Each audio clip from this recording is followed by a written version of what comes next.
manager in the world. All right, I am here with the best basketball manager on planet Earth, Pat Vrbka. He is the Doane men's basketball student manager. He comes to all our games and all our home games, and allows us to have somebody on the bench that really cares for all the guys and gives us a lot of energy, goes to all the practices and promotes just positivity. And it's a really, really awesome thing to have him around. And it's exciting to see that we're bringing in the student body.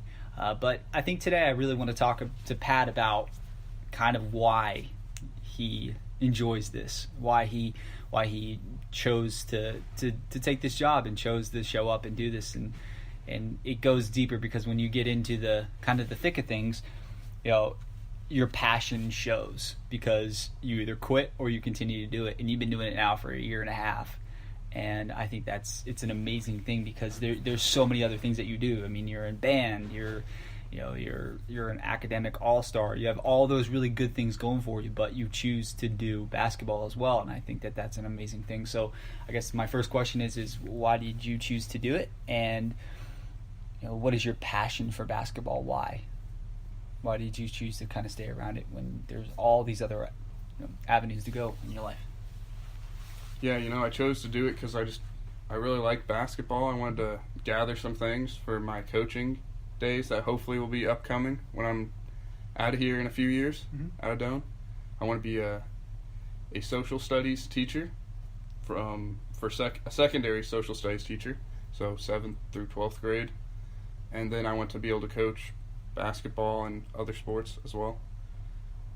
And then I have the passion for basketball came from when I was in 4th or 5th grade.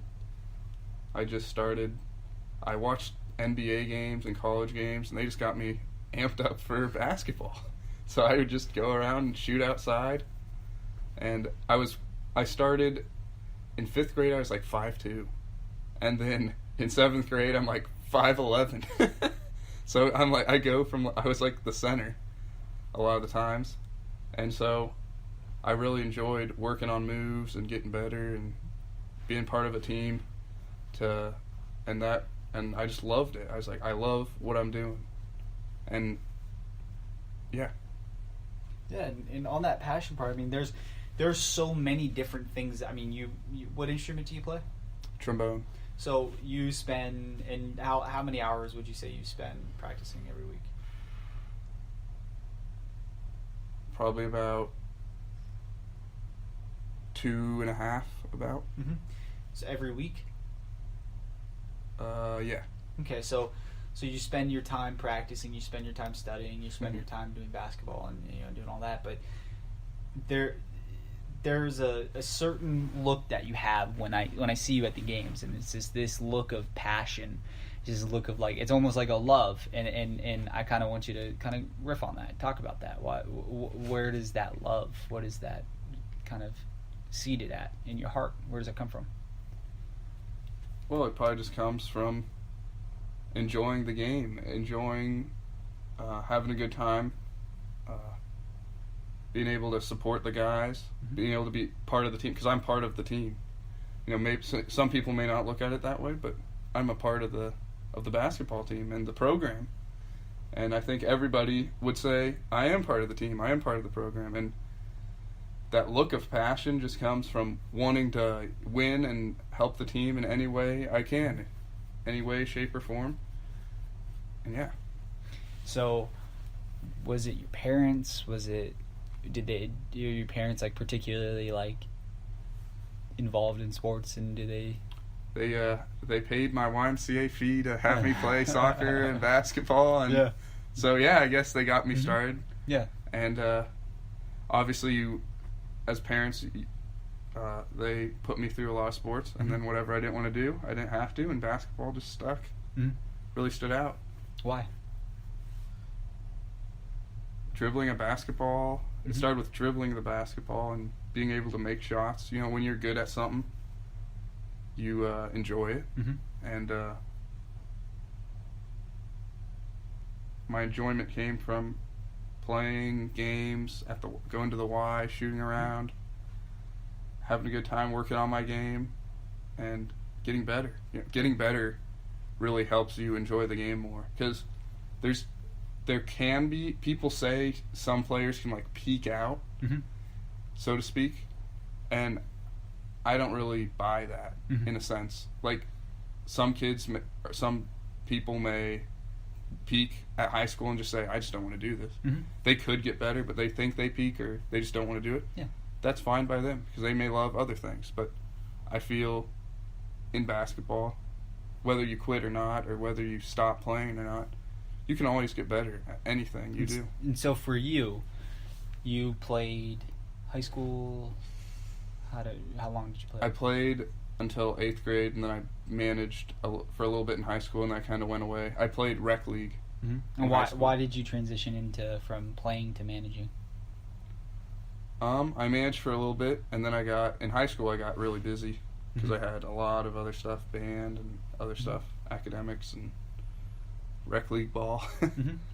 And what was that? Sorry. No, why did you answered it? Managing. Yeah, why did you choose that? Just because I wanted to be around the game. It's kind of like a love. I just didn't want to leave it. Just get involved, better educate myself on the game of basketball. Because humans are good at learning, and you can't really stop learning, even if you try. Like, you always learn things, and so I felt like if I want to be in charge of a team, or if I want to be doing this in the future, I gotta be around it and pick up and learn some things about basketball. Absolutely. And do you feel like what you learned in basketball, is that translating over into every kind of aspect of your life? Is that playing a role of just applying sport to your life, of just being around basketball so much? Do you see that like being always there and always seeing kind of competition, and then you go into real life? Do you see a connection between basketball and life? Yeah, I do. I'm a competitive person. I'm sure there's a lot of competitive people out there, for not only basketball, but for a job. I'm also somewhat of a perfectionist, whereas if I get a 49 out of 50 on the test, I'm not happy.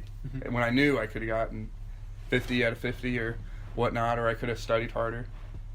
But yeah, they connect. The competitiveness, the discipline, the responsibility, and the commitment to something definitely transitions or connects to life.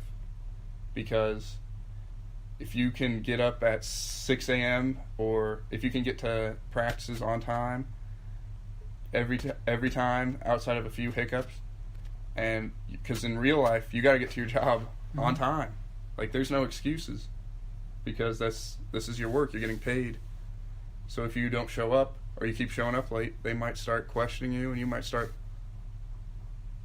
lose your job if you show up late too much. And yeah, so it really connects in many ways.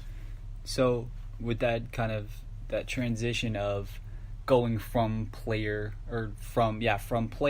to manager, how are you seeing yourself after college, going from manager to life? What does that look like for you? What do you think obviously we're in college, and so you can have a semblance of an idea, but life is life, and so it happens. But what do you think, for like kind of projecting into the future? What do you think you're going to be doing? Well, I'll be teaching somewhere in Nebraska, definitely. What are you going to teach? Social studies. That includes history, political science, psychology, sociology, geography, government. I'm probably missing something. No, it's okay. There's a lot. There's a lot I can be doing. So, So there's that, and then and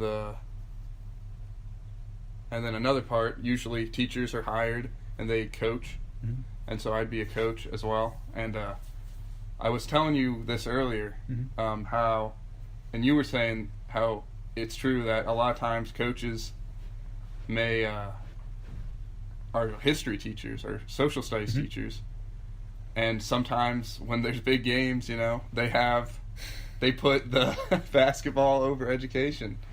But I don't know if that'll be me, but I really value education, and I feel like educating people is important, and because you can't forget your history, or people continually do it. Yeah. Whether it's good or bad stuff, or they won't learn.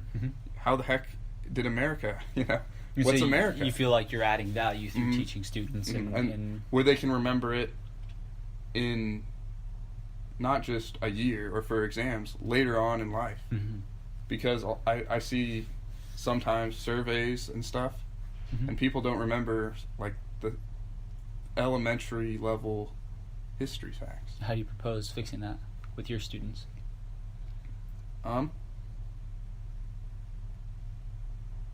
Probably educating them and making sure they understand. Through how would that be? Applied terms, applied probably applied like memorization, visual memorization, hearing it, and through competitiveness.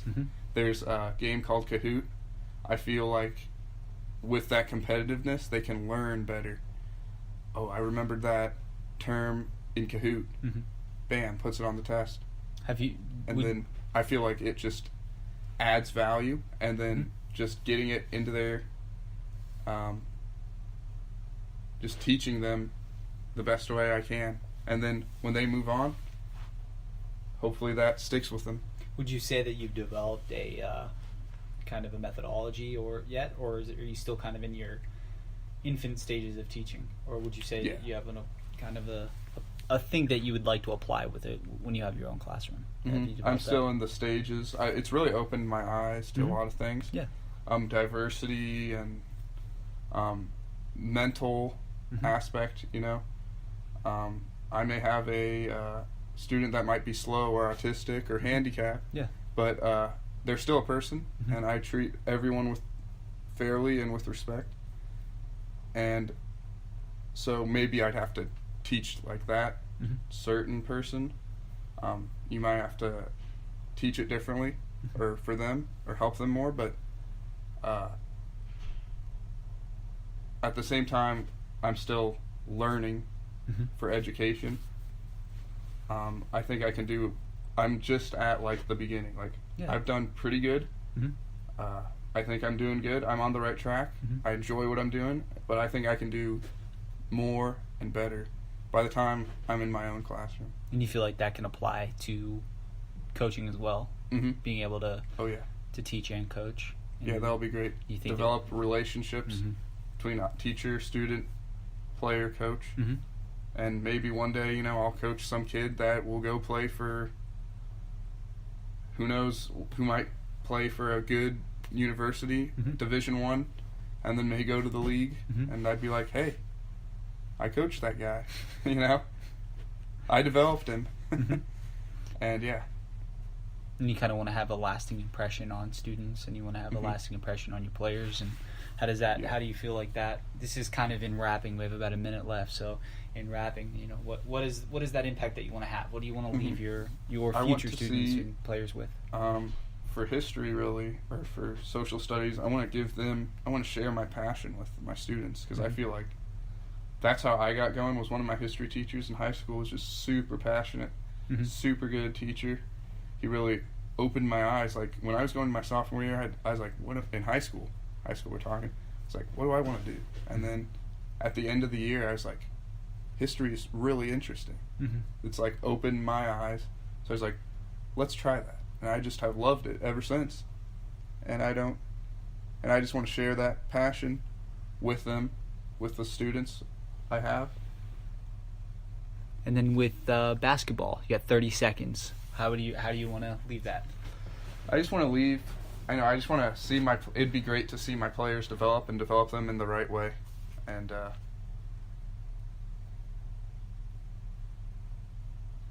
see them grow in life and basketball, and just give them the tools necessary to succeed in both life and basketball.